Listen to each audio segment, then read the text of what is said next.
Shri Naji Kanthapuram MLA ഉൾപ്പെടെ പറയുമ്പോൾ SFI പ്രതിപക്ഷ നേതാവ് SFI മുൻ പ്രതിപക്ഷ നേതാവ് SFI എന്താ പ്രതിപക്ഷ നേതാവ് പറഞ്ഞത്? SFI നിരോധിക്കണമെന്നാണ്. ആദ്യം നിങ്ങളുടെ വിദ്യാർത്ഥി സംഘടനയെ കുറിച്ച് പഠിക്കൂ. 1970 രൂപീകരിച്ച SFI ഈ രാജ്യത്തിന്റെ വിദ്യാഭ്യാസ മേഖലയിൽ ഐതിഹാസികമായ പോരാട്ടങ്ങൾക്ക് നേതൃത്വം കൊടുത്ത് വിദ്യാർത്ഥി ഹൃദയങ്ങൾ കീഴടക്കിയ പ്രസ്ഥാനമാണ്. നിങ്ങൾ പറഞ്ഞില്ലേ രക്തസാക്ഷികളെ കുറിച്ച്?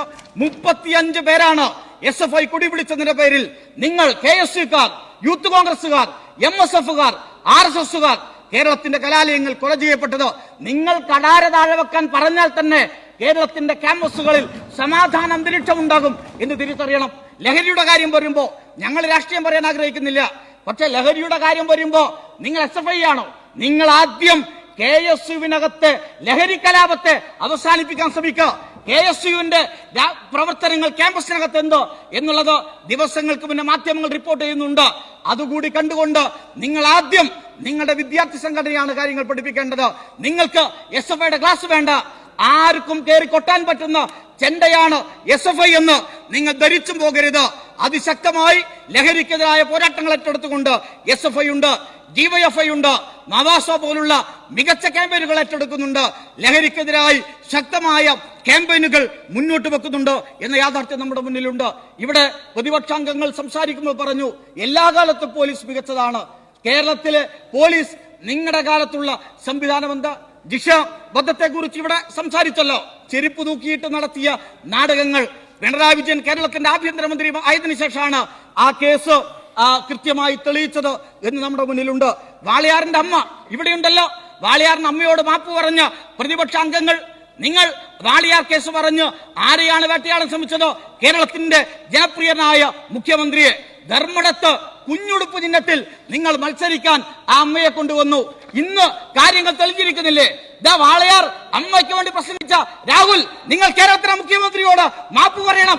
നിങ്ങളെ വാളയാർ അമ്മയോട് മാപ്പ് പറഞ്ഞ് നടത്തിയ നാടകമുണ്ടല്ലോ, കുഞ്ഞുടുപ്പുണ്ടല്ലോ. നോക്ക്, നിങ്ങൾ മാപ്പ് പറയാൻ തയ്യാറാകുമോ? മാപ്പ് പറയുക എന്നത് വളരെ വളരെ പ്രധാനപ്പെട്ടതാണ്. അതോടൊപ്പം തന്നെ നിങ്ങൾ കേരളത്തിന്റെ പോലീസ് സംവിധാനത്തെ എങ്ങനെയാണ് ഉപയോഗിച്ചത്? നിങ്ങളിപ്പോ SFI പറഞ്ഞില്ലേ? ആ SFIയുടെ സമരത്തിന് നേരെ വെടിയുതിർത്ത ACP രാധാകൃഷ്ണപിള്ള നിങ്ങളുടെ ഭരണകാലത്തുണ്ട് എന്നത് നിങ്ങൾ അങ്ങനെയാണ് കേരളത്തിലെ പോലീസിനെ ഉപയോഗിച്ചത്. അതിർത്തിയിലെ ശത്രുവിനെ പോലെ ഗ്രനേഡ് ഉപയോഗിച്ചുകൊണ്ട് സമരത്തെ അടിച്ചമർത്തിയവരാണ് UDFന്റെ കാലത്തെ പോലീസ്. പിന്നെ ഇവിടെ പറയുകയാണ്, എന്താ പറഞ്ഞത്?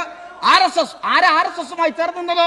തിരുവനന്തപുരം MG കോളേജിലെ RSS സംഘം CIയെ ബോംബെറിഞ്ഞ് കൊലപ്പെടുത്താൻ ശ്രമിച്ച കേസ് തള്ളിക്കളഞ്ഞത് നിങ്ങളുടെ ഗവൺമെന്റ് ഉമ്മൻചാണ്ടി മുഖ്യമന്ത്രി ആയിരിക്കുമ്പോഴാണ് എന്ന് നിങ്ങൾ മറന്നു പോകരുത്. ഞങ്ങളിലേക്ക് നിങ്ങൾ ചർത്തേണ്ട. കേരളത്തിലെ പോലീസ് മുഖം നോക്കാതെ ക്രിമിനലുകൾക്കെതിരായി ഏറ്റവും ശക്തമായി നിലപാടെടുക്കുന്ന നടപടിയെടുക്കുന്ന ഒരു സംവിധാനമാണ്. അതിന് കരുത്തുറ്റ നേതൃത്വമാണ് കേരളത്തിന്റെ പ്രിയപ്പെട്ട ആഭ്യന്തര വകുപ്പ് മന്ത്രി കൂടിയായ മുഖ്യമന്ത്രി ശ്രീ പിണറായി വിജയൻ നിർവഹിക്കുന്നത്.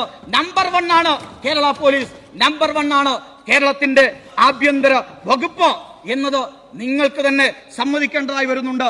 മൂവാറ്റുപുഴ അംഗം ഇവിടെ കേരളത്തിനെതിരാണ് ഞങ്ങൾ, അല്ല എന്തുകൊണ്ടാണ് ഞങ്ങൾ എതിരെ എന്ന് ചോദിച്ചല്ലോ. കേരളത്തിനെ നിങ്ങൾ എപ്പോഴാണ് സഹായിച്ചിട്ടുള്ളത്? കേന്ദ്രം സാമ്പത്തിക ഉപരോധം തീർത്തപ്പോ നിങ്ങൾ ആ BJP ചേർന്ന് നിൽക്കുകയല്ലേ ചെയ്തത്? അതോടൊപ്പം തന്നെ കേരളയിൽ നിങ്ങൾ എതിർത്തു. വയനാട് ദുരന്ത ഘട്ടത്തിൽ പദ്ധതി ഹൈവേക്കെതിരെ നിങ്ങൾ സമരം നടത്തിയവരല്ലേ? കേരളത്തിന്റെ മുന്നേറ്റത്തെ തകർത്ത് BJPയോട് കൂട്ടുചേർന്നുകൊണ്ടാണ് നിങ്ങൾ പ്രവർത്തിക്കുന്നത്. നിങ്ങൾ കേരളത്തിലെ ജനങ്ങൾ നിങ്ങളോട് മറുപടി പറയും.